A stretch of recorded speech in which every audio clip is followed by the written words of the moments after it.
chamou pra falar de salvação, ir ao mundo anunciar que voltará.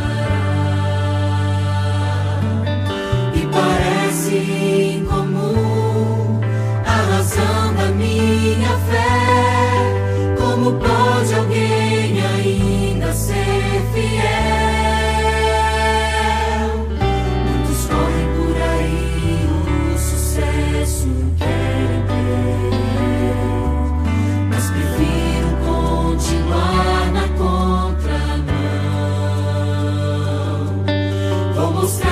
Quem eu sou, quem um dia me salvou, decidi seguir o que Deus tem pra mim.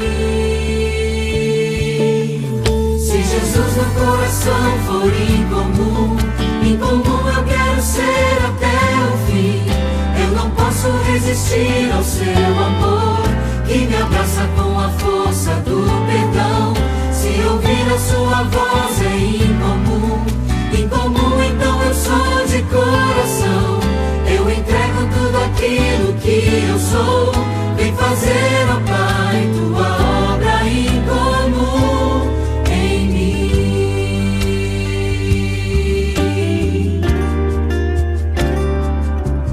Com a fé que vem de ti, verdadeiro quero ser.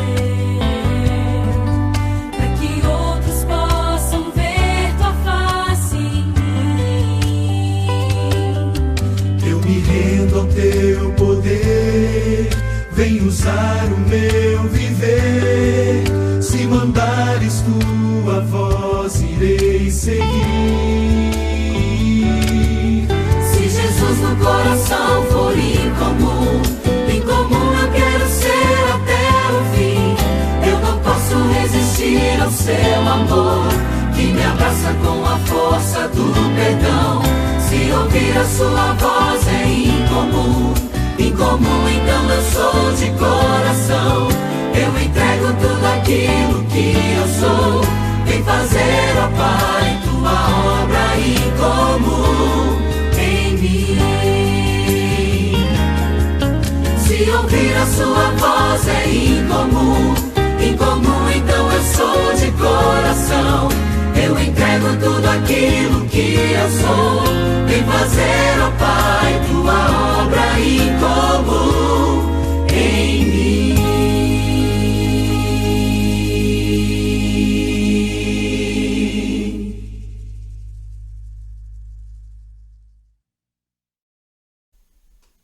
Olá, meus queridos amigos, é um prazer estar aqui em mais uma noite de estudos com você.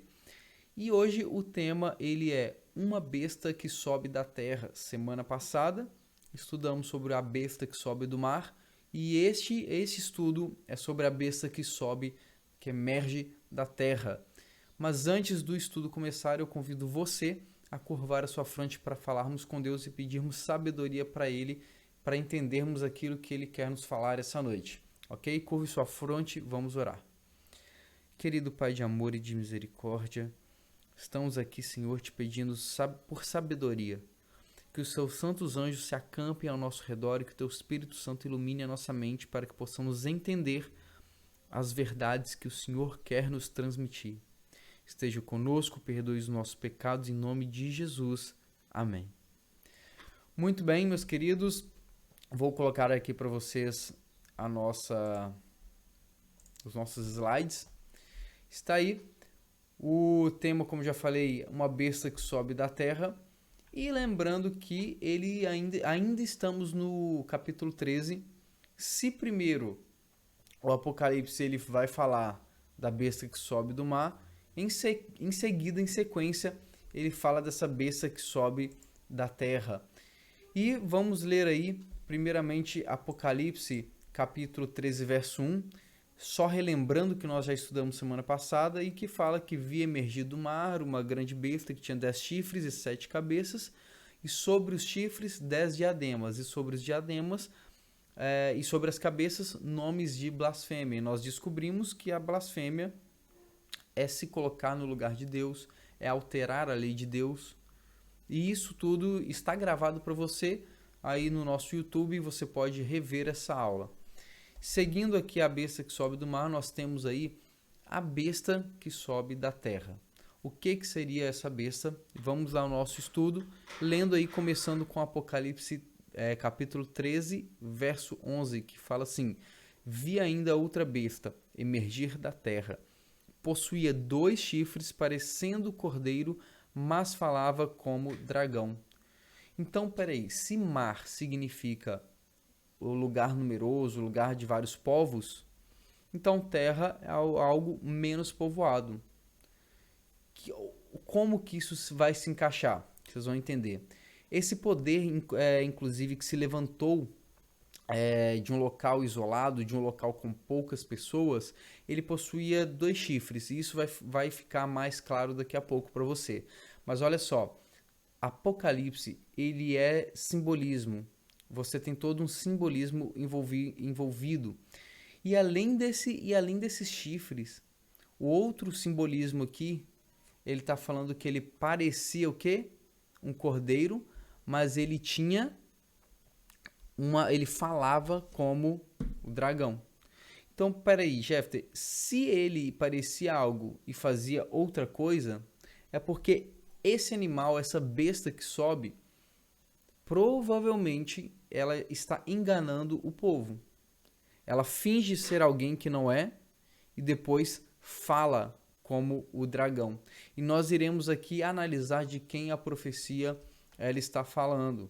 Muitos estudiosos, eles creem que essa profecia da segunda besta, enquanto a primeira besta simbolizava o Império Romano em suas 2 fases, né, Roma pagã e Roma papal, a segunda besta, que emerge da terra, ela simboliza a nação dos Estados Unidos da América. E olha, você pode agora estar se perguntando de que modo essa profecia se encaixa ali. Simples.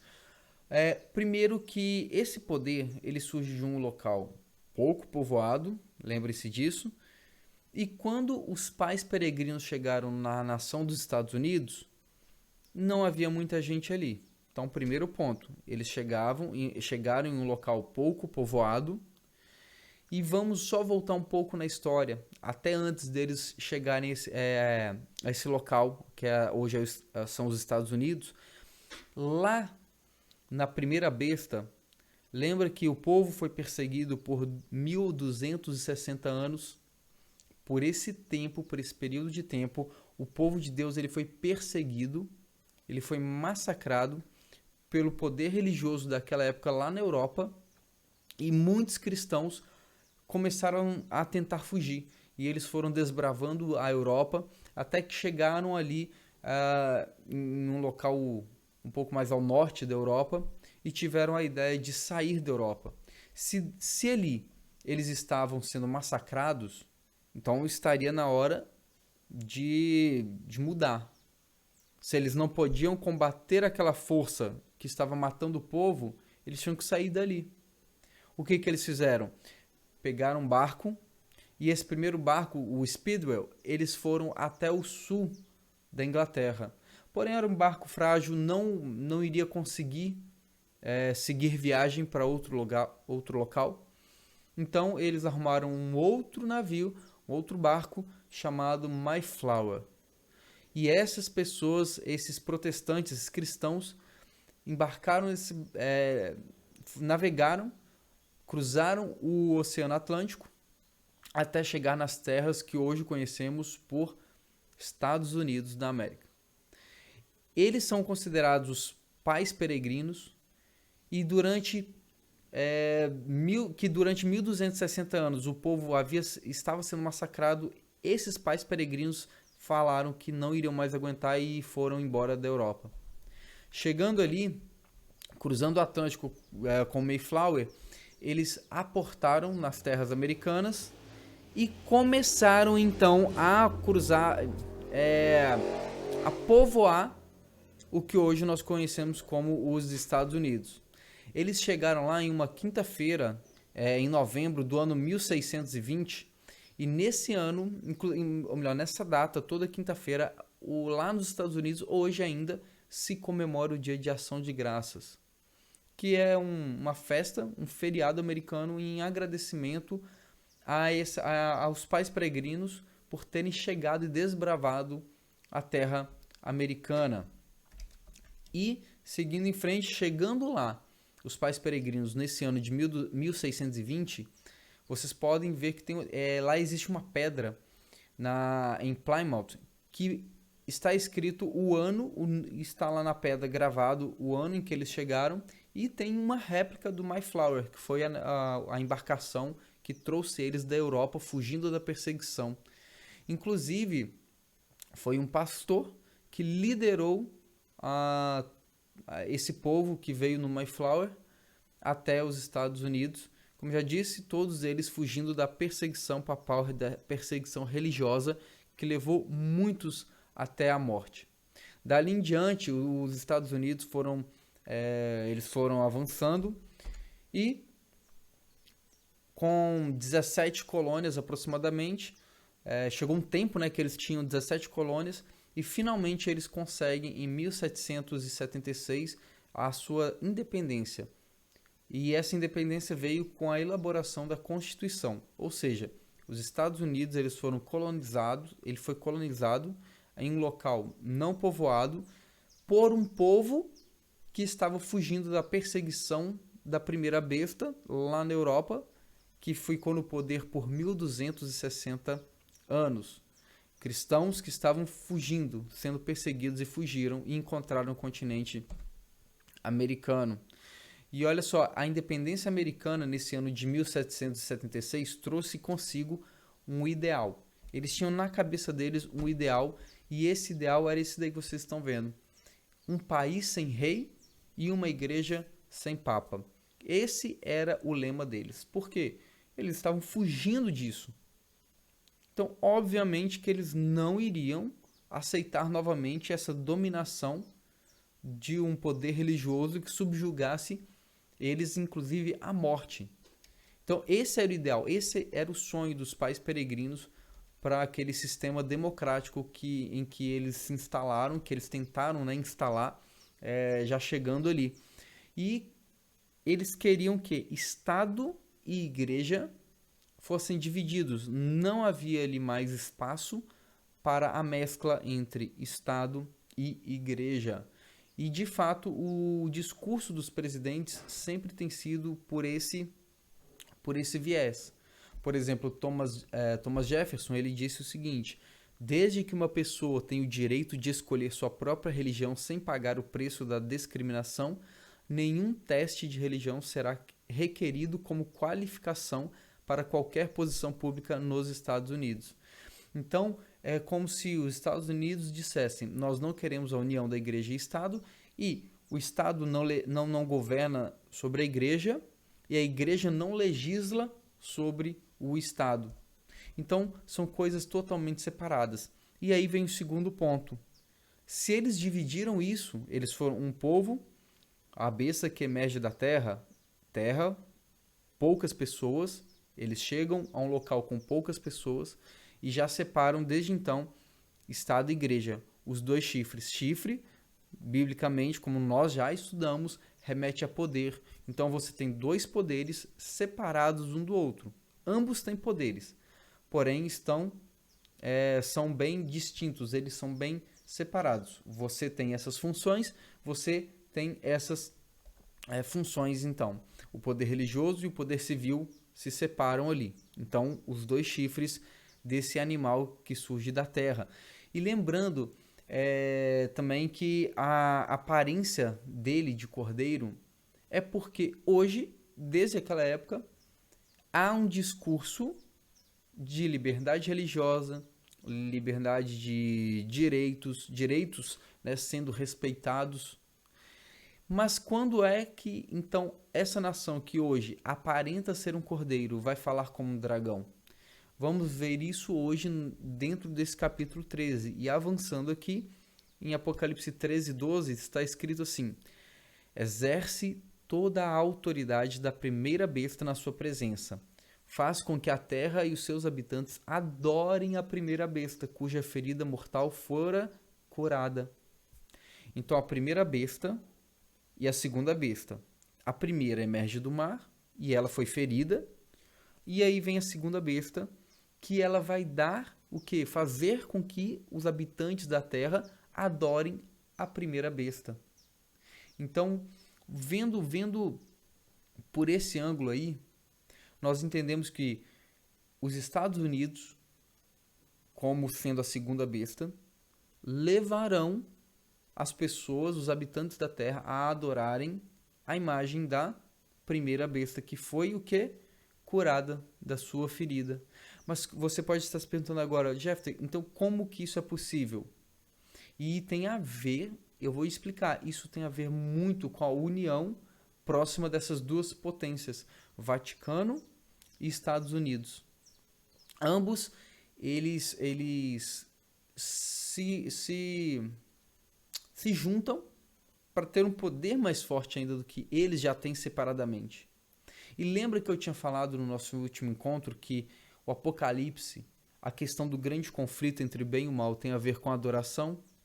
Presta atenção aí que a besta, a segunda besta, faz com que os homens, os seres humanos, adorem a primeira besta. Amigo, novamente nós temos uma referência à adoração aqui no Apocalipse. Novamente nós temos aqui uma inferência a quem estamos e quem vamos adorar. Se a Deus ou se a besta. E olha, a questão do grande conflito, o tema central, novamente eu repito, é a adoração. Esse é o tema principal.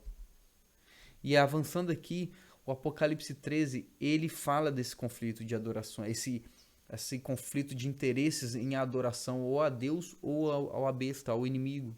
E de alguma forma, essa segunda besta, ou seja, os Estados Unidos, vai levar os habitantes da Terra a adorarem a primeira besta, que é o poder religioso. E nós cremos hoje que seja não um papa, não exatamente o papa em si, mas as doutrinas, os dogmas, as tradições não bíblicas que esse poder carrega consigo e prega para todo mundo que isso é o correto.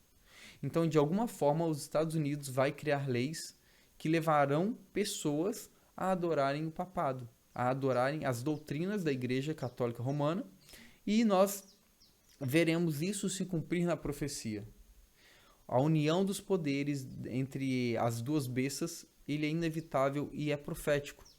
E olha só, para vocês terem um pouco mais de noção do que eu estou falando, na revista Time do ano de 1992, aí tem a data certinha, a revista Time, que não é evangélica, é uma revista secular, comum, popular no nosso mundo hoje, inclusive, mas desde então, há muitos anos atrás, ela traz uma revista com essa capa. Isso é só um dos vários exemplos. E nessa capa está escrito Santa Aliança. A revista Times, o que será que ela quis dizer com isso? Para mim já faz muito sentido só o nome da capa da revista. Avançando aqui, vocês também têm a ideia de relações diplomáticas. Eu vou falar vou contar para vocês um pouco mais de história em relação a essa união que acontece entre Vaticano e Estados Unidos. No ano 1951, um senador sugeriu que as relações entre o Vaticano e os Estados Unidos fossem aprovados, tivessem uma relação de amizade, vamos colocar assim, maior do que o que eles já tinham, e não foi aceito. Por quê? Eles falaram, poxa vida, nós fugimos da Europa por causa deles, e agora nós vamos abrir relações com eles? Não vai dar certo. Porém, os anos se passaram, e por volta de 1980, voltou-se a especular, 1984 para ser mais exato, voltou-se a especular essa diplomacia entre o Vaticano, que hoje é um Estado, junto com os Estados Unidos. E houve o primeiro embaixador dos Estados Unidos indo para o Vaticano. Firmaram um tratado de paz, enfim. E o nome dele é William A. Wilson, e esse homem foi o primeiro embaixador americano em solo Vaticano. No solo Vaticano, onde muito a diplomacia, as negociações entre Estado mesmo e envolvendo, obviamente, questões religiosas, cada dia mais se fortalecendo desde 1984. Então, o processo ele vai acontecendo, você querendo ou não. E olha só o que está falando aqui no verso 14 de Apocalipse. Seduz os que habitam sobre a terra por causa dos sinais que lhe foi dado executar diante da besta, dizendo aos que habitam sobre a terra, que façam uma imagem à besta, aquela que ferida a espada, o que? Sobreviveu. Então, a segunda imagem, a segunda besta, ela quer fazer uma imagem, ou seja, uma homenagem, né? Uma imagem ali da primeira. E preste atenção, essa besta que surgiu, que surgiu da terra, ela quer fazer uma imagem da primeira besta. E a imagem, se você for parar para pensar, é uma cópia. Ela quer copiar tudo que a primeira besta fez para fazer o quê? Para dar poder para essa primeira besta novamente. E durante 1260 anos, o que a supremacia do poder papal fez? Perseguiu cristãos, impôs a sua doutrina e impôs aquilo de forma radical, como lei, e muitos foram mortos mediante isso. Foram 12 séculos de perseguição ao povo de Deus. Então, essa imagem ela se refere ao sistema repressivo que teve na Idade Média, que aconteceu na Idade Média, e que ele vai voltar em vigor por meio de leis, por meio de sanções, por meios legais. O Estado vai apoiar a um poder religioso que vai voltar, mesmo que não a primeiro modo diretamente, não que é diretamente como foi feito na antiguidade, mas sim, as pessoas elas serão repreendidas, poderão ser acusadas de crime, imputado crime por aqueles que não adoram a primeira besta. E olha só como que isso pode acontecer. Se a gente for ali para o verso 7 de Apocalipse 13, falando ainda da primeira besta, foi-lhe dado também que pelejasse contra os santos e os vencesse. Deu-se-lhe ainda autoridade sobre cada tribo, povo, língua e nação. Foi dada autoridade para essa primeira besta, ela dominou sobre o povo de Deus. E aí agora nós vemos que a segunda besta vai fazer uma imagem para quem? Para a primeira, para dar poder para ela. Vocês estão entendendo que tudo vai se encaixando? Que tudo vai fazendo sentido na medida que nós vamos estudando mais a Bíblia. E agora em Apocalipse 13:6 nós temos aqui um decreto. E esse decreto, na verdade, tem duas partes. São 2 decretos. Mas o primeiro decreto, ele fala o seguinte: aquele que não se propuser a adorar a imagem da besta, o que vai acontecer? Não vai poder comprar e ele não vai poder o quê? Vender. E isso vai ter uma marca onde? Um sinal na testa e na mão. Agora eu quero deixar bem claro para vocês que isso não é algo visível. Não é uma marca, uma tatuagem, um chip, a marca da besta. Não é isso. A Bíblia você tem que interpretar por si. E desde o Antigo Testamento a ideia de mão é a ideia de trabalho, de ação, de fazer, de agir, de trabalhar. E a ideia de mente é o quê? Um símbolo de aceitação de consciência, de inteligência, de pensamento, de aceitar uma ideia e se entregar a essa ideia. Exatamente isso aí que significa a ideia da mão e da testa, simbolizando que as pessoas irão agir, irão fazer, irão trabalhar de acordo com o que a besta quer, e na sua mente estará inculcada a mentira. Eles irão aceitar conscientemente aquela mentira e adorarão dessa forma a besta. Mas vamos ainda um pouco mais a fundo. Se a ideia da marca ela estará na mão e na testa, o que é essa marca em que as pessoas, por meio dela, agirão e pensarão, aceitarão a mensagem. O que seria isso? Vamos entender por antítese. O que é isso? Se existe a imagem da besta, existe também a imagem e o selo de Deus. Existe um contrapõe o outro. Então, para a gente entender o que é o da besta, vamos primeiro aqui entender o que é o selo de Deus, o que separa o povo de Deus e qual que é a marca do povo de Deus e do próprio Deus. Quando nós vamos para a Bíblia, você pode entender um pouco melhor por meio desse comprar e vender aí. Deus tem um sinal, a besta também tem um outro sinal, e se você seguir o poder da besta, você não vai poder comprar e nem vender. Esse é o primeiro decreto. E de que sinal, então, a Bíblia está falando? Amigo, nós já estudamos isso, você tem aí também acesso aos outros episódios da nossa série. O sinal de Deus é o sábado, é o selo de Deus durante toda a Bíblia. Historicamente foi colocado ali, no lugar do sábado, o domingo. Então, se o sábado é o selo de Deus, historicamente o ser humano e não Deus colocou a adoração ao domingo, então o domingo contrapõe o selo de Deus. Então, o selo de Deus é o sábado e o selo da besta é o domingo. Não é por conta do dia em si, mas é porque lá no Jardim do Éden, Deus santifica, Deus abençoa o sábado. E o homem, o ser humano, sem qualquer nenhuma explicação bíblica ou verso bíblico que apoie isso, diz que não é mais o sábado, agora é o domingo. Então o ser humano transfere o poder que é de Deus, que o próprio Deus coloca para si, outorga para si esse poder de trocar de dia. É interessante que lá no Éden, Deus abençoa e santifica o sábado, e Deus abençoa o casamento. Mas ninguém questiona o casamento. Somente o sábado é questionado. Incrível.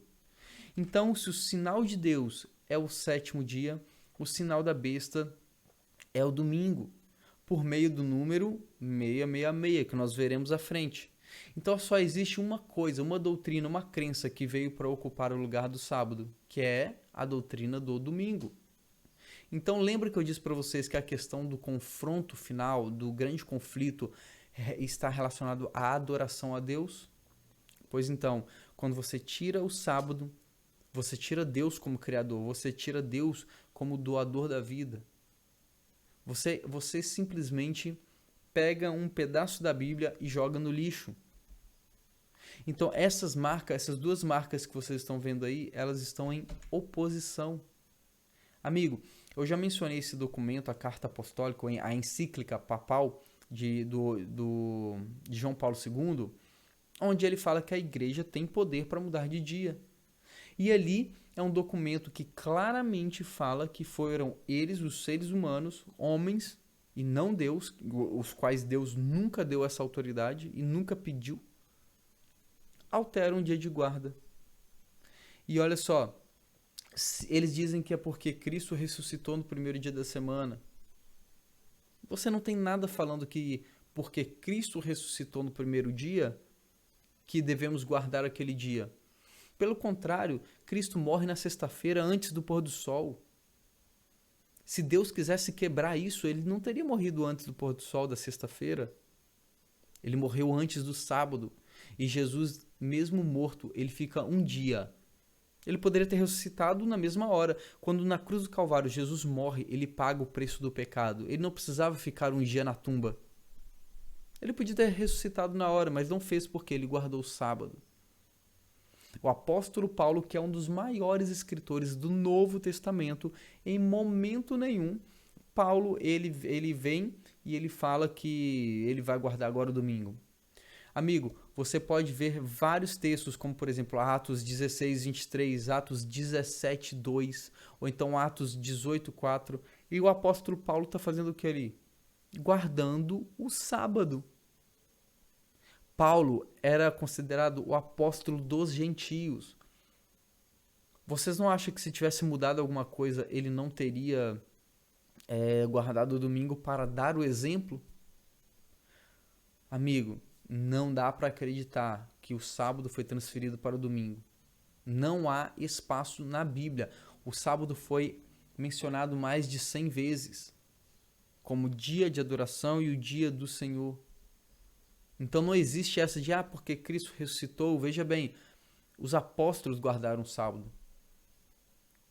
Maria guardou o sábado, a mãe de Jesus.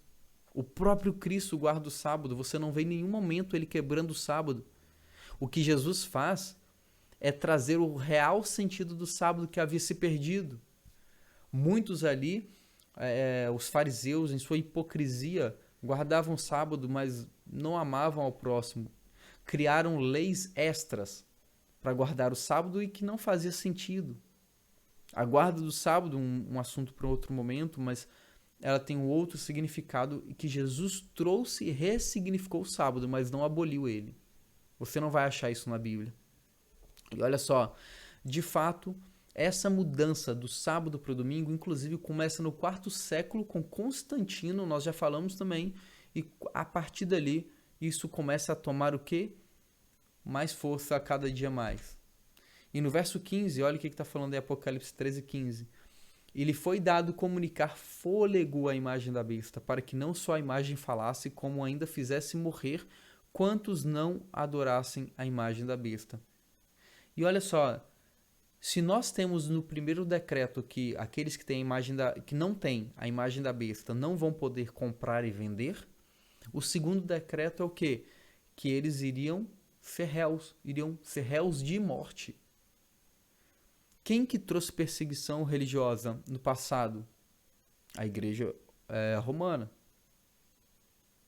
E eles trouxeram morte, e agora essa segunda besta vai voltar a dar poder para essa primeira besta. Para quê? Para justamente, inclusive, traçar o final da vida daqueles que não acreditam que devem adorar a besta. Amigo, o segundo decreto de quem não adorar é de morte. Vai morrer aquele que não adorar a besta, não vai comprar, não vai vender e vai, como está aqui no verso, vai morrer. Você está entendendo essa imagem, que essa imagem tem um poder gigantesco e que vai ser uma repetição daquilo que aconteceu na Idade Média?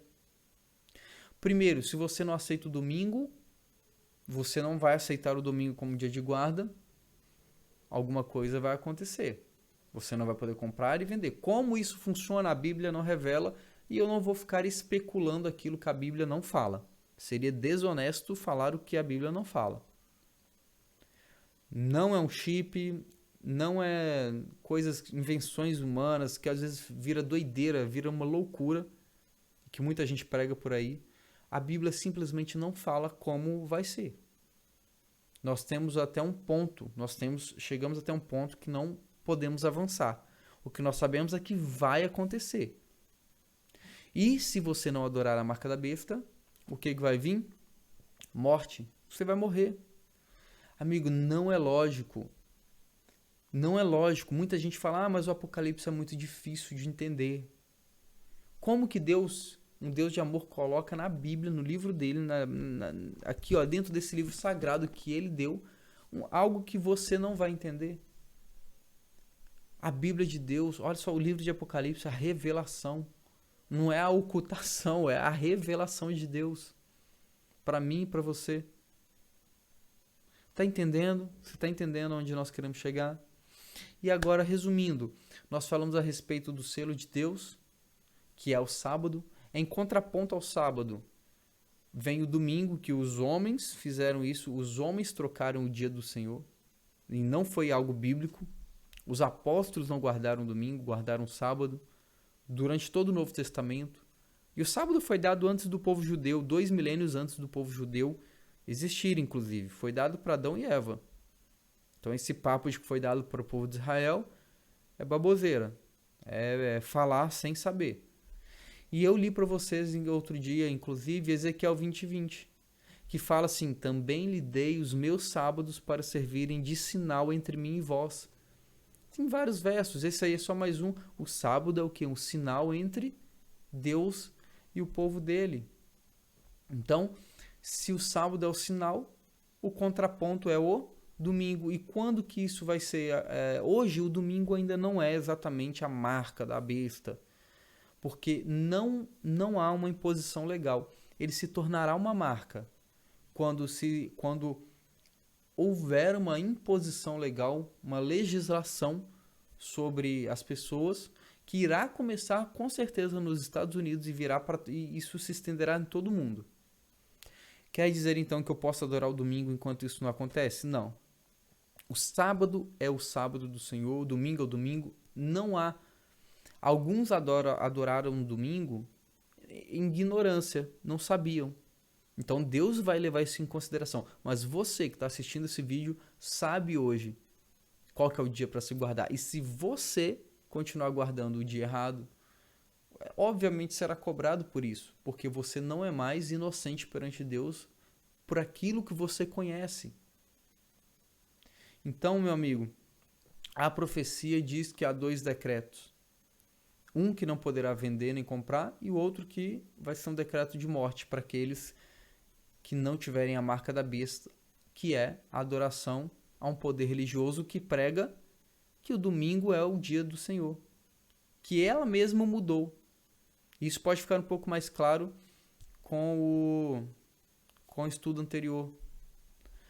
Então, a profecia, ela não identifica, só reforçando, como os cristãos irão ser identificados como guardadores da marca da besta ou não, guardadores do sábado, guardadores do domingo. O que a gente sabe é que isso vai acontecer. E a parte do decreto de morte, com certeza, vai acontecer após o fechamento da porta da graça. Porque se os cristãos fossem mortos antes, o inimigo é muito astuto. Na época da Idade Média, o sangue dos mártires, eles falavam que ele era como semente. Quanto mais morriam, mais cristãos surgiam. E quando a porta da graça for fechada, o Espírito Santo não vai mais atuar. Então, para as pessoas, olha, tanto faz se cristão morrer ou não. Vocês estão entendendo que isso é essa parte de perseguição de morte. Ela vai acontecer bem próximo da volta de Jesus. E quanto tempo vai durar a parte de vender e que não pode vender ou comprar, que vai dificultar a vida do cristão que guarda a lei de Deus, que guarda o que Cristo guardou? A gente não sabe. O que a gente sabe é que vai ser perto do fechamento da porta da graça, onde o Espírito Santo não vai mais atuar no coração daqueles incrédulos, e é ali que vai acontecer a perseguição para a morte dos que servem a Deus, os que guardam a lei de Deus, estão do lado do Senhor, da lei de Deus, e não guardando a lei de homens, a lei do domingo, a lei que não está na Bíblia, aquilo que Deus não fala e não pede. E olha só, na semana que vem nós vamos inclusive estudar sobre as 3 mensagens angélicas. E a primeira mensagem, ela fala assim: temei a Deus e o que? Dá-lhe glória, pois é chegada a hora do seu juízo. E adorai aquele que fez o céu, a terra, o mar e tudo que neles há. Sabe o que esse anjo está dizendo? Que nós devemos adorar somente a Deus, somente ao Criador.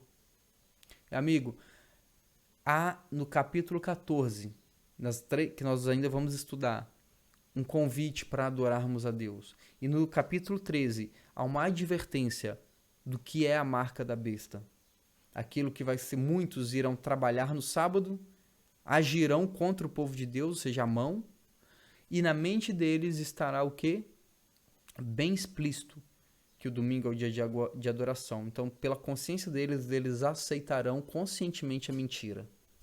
E muitos vão saber a verdade, mas vão preferir adorar a mentira, ao diabo, a marca da besta é aquilo que ela oferece. Os Estados Unidos, eles virão com toda a sua força e apoio ao poder papal para implementar essa lei. E isso irá acontecer por meio de um decreto. Pode não ser esse o nome, mas nós colocamos ele como um decreto dominical. Jefferson, mas isso não faz muito sentido. Faz muito sentido, se você for parar para pensar no que eu vou falar aqui agora. Por meio de leis, esse decreto vai vir e todos deverão adorar ao domingo. Para ver a sociedade de hoje. Parou para ver que a gente está vivendo em um mundo onde as pessoas estão vivendo loucamente. Onde as pessoas elas estão Cada dia mais workaholics, a natureza está sendo prejudicada. E aí os papas, juntamente com o Estado, dizem o quê? Começando aí, por exemplo, de João Paulo II, que nós precisamos de um dia. A gente precisa parar um dia. Perceba a união entre igreja e Estado com o discurso de que precisamos de um dia para parar. Você tem aí também o Papa Bento XVI. Você tem aí o Papa Francisco. Amigo, sabe o que vai acontecer? Esses poderes vão se unir. E o discurso deles é porque há a necessidade de parar um dia. E olha só aí em Apocalipse 13, 18. Aqui está a sabedoria. Aquele que tem entendimento, calcule o número da besta, pois é número de homem. Ora, esse número é 666. O famoso 666. Então, o que é o 66? Alguém vai vir e vai se tatuar, vai fazer alguma coisa em mim? Não. O número 666, inclusive, ele tem causado muito medo. É tema de vários documentários, filmes de terror, né, para simbolizar a marca da besta. Mas o que significa esse 666? A Bíblia é seu próprio intérprete e nós vamos voltar para o livro de Daniel. Daniel e Apocalipse são os dois livros proféticos e um complementa o outro. Abre a tua Bíblia em Apocalipse 3 e ele vai falar o seguinte, que o rei Nabucodonosor fez uma estátua de ouro cuja a altura era de 60 côvados, repara, 60 côvados, e a sua largura de 6 côvados. Levantou-a no campo de Dura, na província de Babilônia.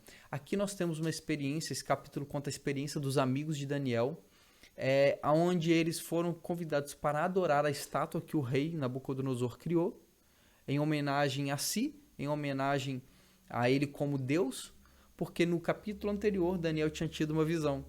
E Daniel falou, olha rei, você é a cabeça de ouro, mas logo vai vir o peito, vai vir, que simboliza a Medo-Pérsia, depois vai vir a parte da cintura, depois vai vir as pernas de ferro, e cada um representa um outro reino que vai subverter o seu reino. E aí o rei Nabucodonosor, ele vira e fala que não, o meu reino é eterno. Ele se outorga acima de Deus e quer toda a adoração para si. Então ele faz uma estátua com qual que era a altura da estátua? 60 côvados. Qual era a largura? 6 côvados. Jefferson, mas isso aí não é inventar demais? 66 é só uma coincidência. Não é coincidência. O número 6 na Babilônia, ele tinha um significado muito grande. O número 6 na Babilônia, ele significava o seguinte, o 6 era o deus menor, o 60 era considerado o deus maior ali para aquele povo idólatra. E o que você faz com Deus? Você adora ele. Essa estátua aí, ela faz uma referência que Nabucodonosor, ele está acima, ele representa todos os deuses. Ele é superior aos deuses. Ah, Jefferson, mas faltou o número 600. O número 600 para os babilônios naquela época significava a totalidade do panteão de deuses que eles tinham. Então, 666 é só um símbolo do que o Apocalipse usa como referência aí do Antigo Testamento para a ideia de adoração a qualquer outro deus. Na Babilônia, esse número representava a ideia de adoração a deuses falsos. Então, é um simbolismo para dizer que ou você adora a Deus, que fez o 7º dia, inclusive o 7 na Bíblia é considerado o número da perfeição, ou você vai adorar a quê? Aos deuses dessa terra, aos homens. Quem é o teu Deus hoje, meu amigo? Por que você adora talvez um líder religioso? Você talvez adora uma doutrina que não está de acordo com a Bíblia só porque teu pai e tua mãe pertencem a um local de culto específico? Querido, ou você escolhe adorar a Deus, ou você escolhe adorar ao inimigo, não tem um meio termo. E agora olha só o que diz o capítulo 3 de Daniel, que torna mais clara ainda essa relação entre Daniel e Apocalipse. Fala assim, verso 4 e 5 de Daniel 3. E o arauto apregoava em alta voz, ordenando-se a vós, ó povos, nações e línguas, ou seja, todo mundo, quando ouvirdes os sons dos instrumentos, a buzina, a harpa, enfim, vocês vão adorar a estátua de ouro que o rei Nabucodonosor tem levantado. O tema é adoração. Daniel 3 está falando de adoração. Quando vocês escutarem os sons, vocês vão adorar a estátua, adorar ao panteão de deuses, adorar desde o Deus menor, o número 6, ao Deus maior, 60, em todos os deuses, os 600, como eu já falei, vocês vão adorar a todos os deuses, os nossos deuses. E os 3 amigos, a história é muito bonita, que os 3 amigos de Daniel não se curvam a essa estátua. Então, o número 666 tem sua raiz em Daniel. E faz um contraste entre o número 6, que significa imperfeição, outros deuses, adoração a deuses falsos, e o número 7, que é o número da perfeição, o número que Deus se utiliza dele para dizer que ele finaliza o sábado e fala que estava tudo perfeito. Deus tem o seu dia, Deus sela aquele dia e o homem tenta perverter isso, colocando e adorando outros homens e fazendo deles seus próprios deuses. E olha, nós vivemos os últimos momentos dessa terra, meu amigo. Falta só um pouquinho e logo essas profecias se tornarão realidade. Jesus está voltando. E sabe que a palavra profética nos ensina? Ela nos ensina que um reino, os Estados Unidos, assim como nós queremos, vai se levantar e vai dar poder para um poder religioso, para que um decreto seja levantado e o povo seja perseguido, assim como foi na Idade Média. Raciocina comigo. A humanidade está ficando doente. Como eu já mencionei bem rapidamente no slide anterior, hoje em dia a gente fala que a humanidade precisa descansar. As famílias estão se desfalecendo, se destroçando. Precisamos de um dia para reunir a família. Que dia é esse? Domingo. E isso é o que eles pregam. As pessoas estão trabalhando loucamente, precisam descansar. Inclusive é científico essa ideia de um dia para descansar. Deus é sábio no que ele faz. E o 7º dia, além de descansar das coisas da terra, serve para adorar a ele como Criador. Mas o mundo fala não, vamos adorar no domingo. A natureza está morrendo por conta da poluição. Olha essa pandemia. Vocês acreditam que eu vi notícias de que muitos fatores da natureza se regeneraram porque muitas fábricas tiveram que dar uma pausa?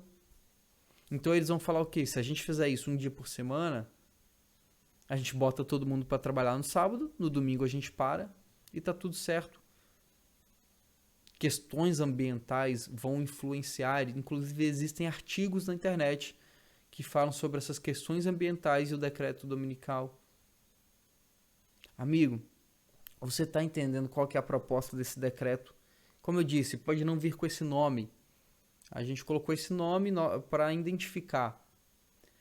Mas esse tal decreto, que nós chamamos hoje de decreto dominical, ele tem um ponto muito sutil. E os guardadores do 7º dia, aqueles que obedecem aos mandamentos de Deus e não dos homens, serão perseguidos por isso. Serão mortos no final dos tempos. E meu amigo, ou você fica com a palavra de Deus, que tem mais de 100 textos falando sobre o sábado, ou você vai ficar com aquilo que o homem diz. E sabe, eu tenho até um recado para os evangélicos que acusam a igreja romana. Eu não sei por que vocês acusam a igreja romana, se seguem os mesmos passos.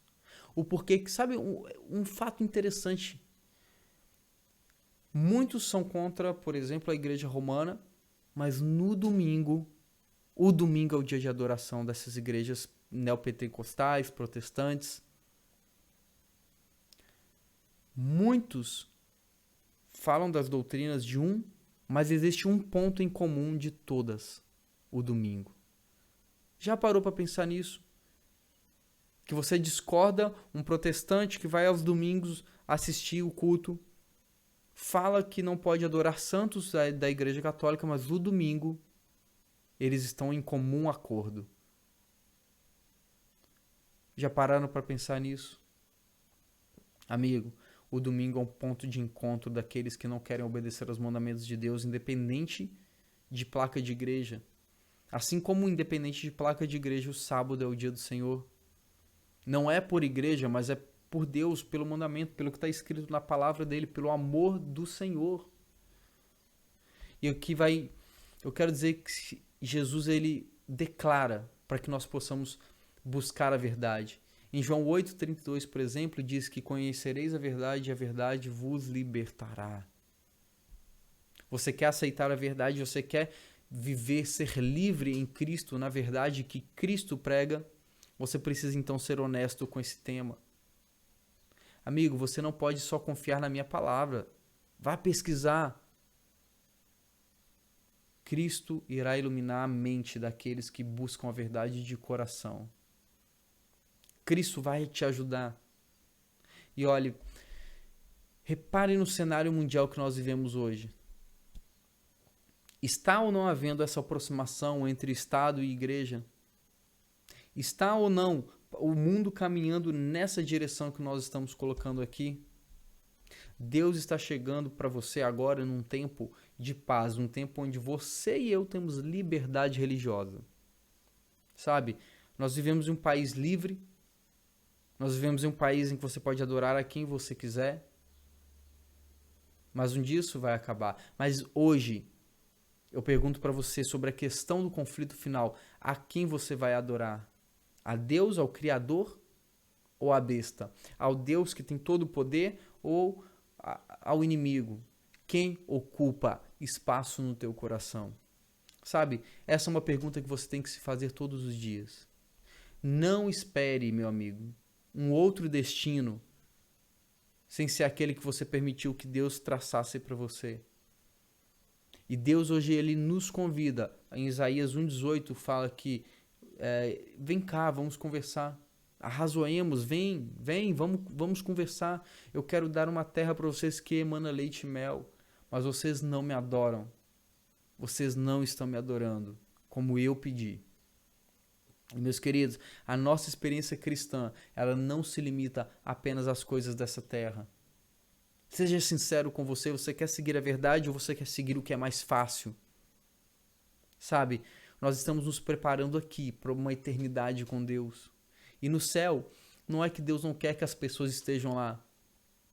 O céu simplesmente é para aqueles que desejam estar e seguir o que Deus pede, por amor a Jesus e não por medo. E Deus te deixa livre para hoje escolher se você quer seguir o que está na Bíblia ou o que você acha que é a verdade. Que eu acho que é o domingo e não tem um verso bíblico. Só interpretações loucas de pessoas que infelizmente não entenderam o Evangelho. Não entenderam o que Cristo quis fazer e pregar aqui. Sabe? E eu gostaria que você respondesse aí na sua mente algumas perguntas. A quem você adora? A quem você vai submeter a sua vida? A Deus ou ao inimigo? De que lado você está nessa história, meu amigo? Que Deus te abençoe, que você tome a sua decisão. E que Jesus Cristo possa guiar todos os seus passos. É o meu desejo. Que Deus te abençoe. Tenham todos uma boa noite. Fiquem com Deus. Vamos só orar para terminarmos agora o nosso estudo de hoje. Feche seus olhos. Querido Deus, mais uma vez a tua palavra foi aberta e que o teu Santo Espírito fale com poder em nossas mentes. Somos falhos, somos pecadores e não merecemos nada. Que a tua graça e misericórdia nos sustenha sempre. Muito obrigado por tudo, Jesus. Nós te amamos e te agradecemos por quem tu és. Obrigado, Senhor, por nos dar o sábado e que possamos servir a ti. E jamais adoremos a besta e que jamais aceitemos a sua marca. Que se tivermos que morrer por isso, que morramos. Mas sejamos livres no Senhor. É o que nós te pedimos em nome de Jesus. Amém. Meus queridos, um grande abraço. Até semana que vem e que Deus te abençoe. Tchau, tchau.